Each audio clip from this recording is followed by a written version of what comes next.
Hello everyone, आज है 22 सितंबर और आज इस वीडियो में हम बात करने जा रहे हैं एक ऐसे शेयर के बारे में जिसमें एक बड़ी खबर निकल कर आई है और वो खबर है घोटाले को लेकर।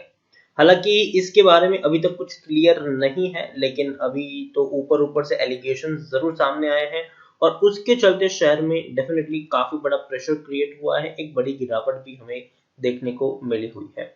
इस वीडियो में हम बातचीत करेंगे उन शेयर्स के बारे में और खरीदारी करने का मौका है कि नहीं उसके बारे में भी बातचीत करेंगे। लेकिन उससे पहले अगर आपने अभी तक चैनल को सब्सक्राइब नहीं किया है तो प्लीज अभी इसे सब्सक्राइब कर लीजिए, क्योंकि आगे भी बहुत सारे वीडियोस हैं जो आपको काफी ज्यादा हेल्प करेंगे।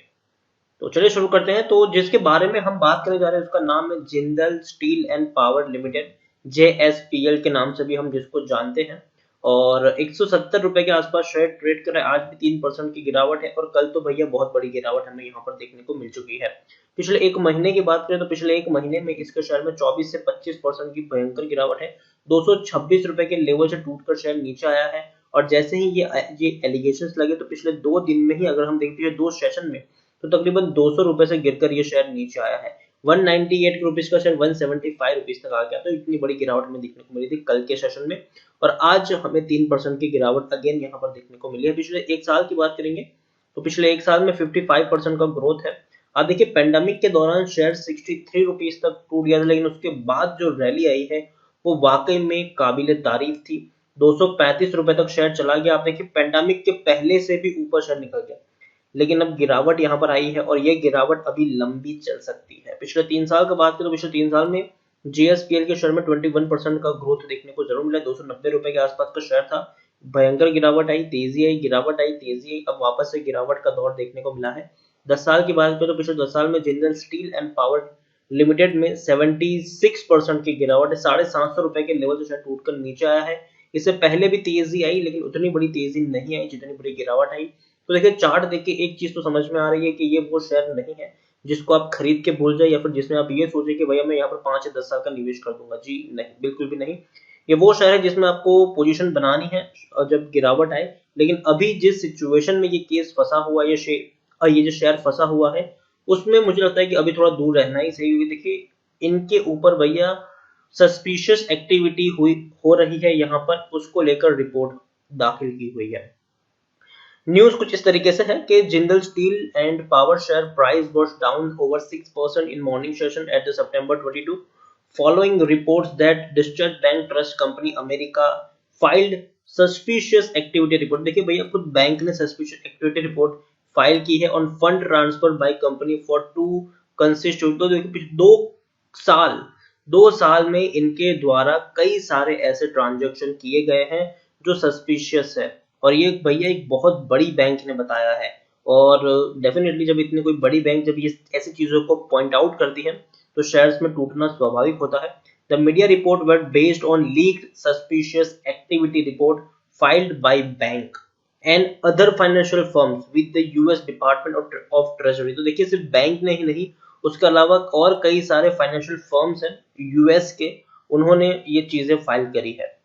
The company, however, said the all transactions by the company were part of the routine business activities and that all had proper underlying assets according to a business standard report। जो देखिए, business standard की जो report है उसके द्वारा ये बताया गया है कि कंपनी ने रिस्पॉन्ड किया है और ये कहा है कि जो भी ट्रांजेक्शन उनके द्वारा हुए है वो रूटीन बिजनेस एक्टिविटी है, उसमें कुछ भी सस्पिशियस हो ऐसा देखने को नहीं मिला है।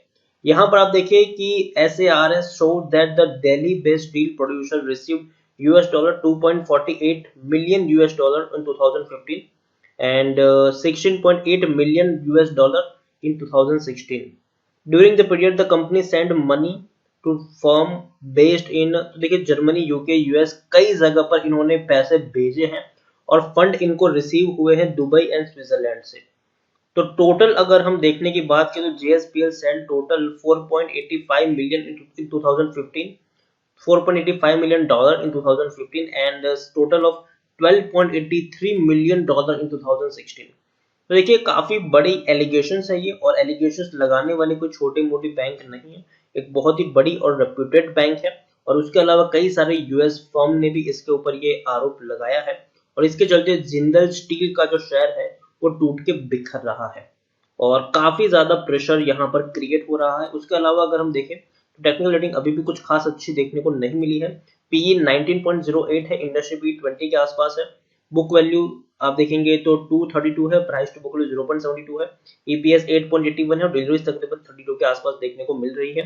According to Moneycontrol user 74% लोग खरीदने की सलाह दे रहे हैं, 7% लोग होल्ड करने की बात करें, मतलब 81% लोगों का पॉजिटिव व्यू है, जबकि 19% लोगों का नेगेटिव व्यू भी देखने को मिल रहा है। उसके अलावा अगर हम देखें, सबसे पहले इनकी अगर मैं रिपोर्ट्स की बात करेंगे, क्वार्टरली रिजल्ट्स की बात करेंगे, तो पिछले 2 क्वार्टर में इस कंपनी ने अच्छा परफॉर्मेंस दिखाया है। मार्च 2020 में 305 करोड़ का प्रॉफिट है और जून 2020 में 265 करोड़ से भी ज्यादा का प्रॉफिट देखने को मिल रहा है, जबकि इससे पहले कंपनी में लॉस में था, 218 करोड़ का नुकसान था, फिर 400 करोड़ का लॉस था, फिर 87 करोड़ का लॉस था। लेकिन पिछले 2 क्वार्टर के अच्छे नतीजों की बदौलत शेयर में एक बढ़िया बाउंस बैक हमें देखने को मिला, जो इसको पकड़ना तक इसको मुश्किल हो गया। तो काफी बड़ी तेजी हम कह सकते हैं कि इसके शेयर में हमें देखने को मिली है। शेयर होल्डिंग में देखेंगे तो प्रमोटर की जो होल्डिंग है वो कांस्टेंट है, 60.48% की होल्डिंग प्रमोटर की कांस्टेंट है और प्रमोटर के द्वारा जो गिरवी शेयर्स थे उसको भी छुड़ाया जा रहा है। 57.28% की होल्डिंग अब गिरवी है प्रमोटर की, जो पहले 74.80% हुआ करती थी। एफआईएस ने अपनी होल्डिंग को कट डाउन किया है, 15.29% की होल्डिंग 12.02% है। म्यूचुअल फंड और इंश्योरेंस कंपनी ने अपनी होल्डिंग को बढ़ाया है, 9.78% की होल्डिंग म्यूचुअल फंड के पास है, 3.34% की होल्डिंग म्यूचुअल फंड के पास और इंश्योरेंस कंपनी के पास भी देखने को मिल रही है। तो सबसे बड़ा सवाल यहाँ पर यह होता है कि क्या यहाँ पर बने रहना चाहिए, क्या इस कंपनी के ऊपर भरोसा कर सकते हैं कि नहीं। तो देखिए, मैं इतना ही कहूंगा कि बड़ी बड़ी दिग्गज कंपनियां जब भी इनके ऊपर कोई एलिगेशंस लगे हैं तो लोगों का भरोसा कहीं ना कहीं उठा है, लोगों ने अपना पैसा निकाला है और शेयर्स टूट के बिखरा भी है। चाहे हम इंडिया बुल्स की बात करें, डीएचएफएल की बात करें या फिर और कई सारी कंपनी की बात करें, तो जब भी कोई एलिगेशन लगे, जब भी कोई सीरियस एलिगेशन लगे हैं किसी भी कंपनी के ऊपर, तो उसने शेयर्स को तोड़ के रख दिया है। तो मैं अभी भी यही कहना चाहूंगा कि देखिए, भले ही इसका आउटकम जो भी आए, लेकिन रिस्क तो यहाँ पर है, ये बात हम सब जानते हैं। और अभी मार्केट की हालत वैसे भी अच्छी नहीं है, अभी मार्केट वैसे भी काफी ज्यादा अनस्टेबल है, काफी ज्यादा दिक्कत से गुजर रहा है। तो ऐसे सिचुएशन में किसी ऐसे शेयर पर दाव खेलना जो ऑलरेडी कंट्रोवर्सी में है, जो ऑलरेडी जिसके ऊपर बड़े एलिगेशन लगे हुए हैं, मेरे हिसाब से एक बहुत ही बड़ा रिस्क होगा और मैं नहीं चाहूंगा कि मैं ऐसे किसी भी शेयर्स में कोई इस तरीके का रिस्क लूं। उससे बेहतर यही होगा कि आप कोई अच्छे शेयर्स को चुनें जो फंडामेंटली स्ट्रांग भी हो और काफी अच्छी मार्केट प्रेजेंस भी रखता हो और इन सब कंट्रोवर्सी से दूर भी हो और अच्छा बिजनेस भी करता हो। और जिस तरीके की मंदी अभी आने वाली है, जिस तरीके से मार्केट क्रैश हो रहा है, आपको अच्छे खासे मौके मिलेंगे खरीदारी करने के लिए, तो बेटर है कि इसको तो अवॉइड ही करें। और भी अच्छे शेयर्स है मार्केट में, आप उसके ऊपर पैसा लगाएं, लेकिन जिंदल स्टील को अभी के तौर पर मेरे हिसाब से अवॉइड करने की ही सलाह रहेगी। जल्दबाजी मत करेगा यहाँ पर।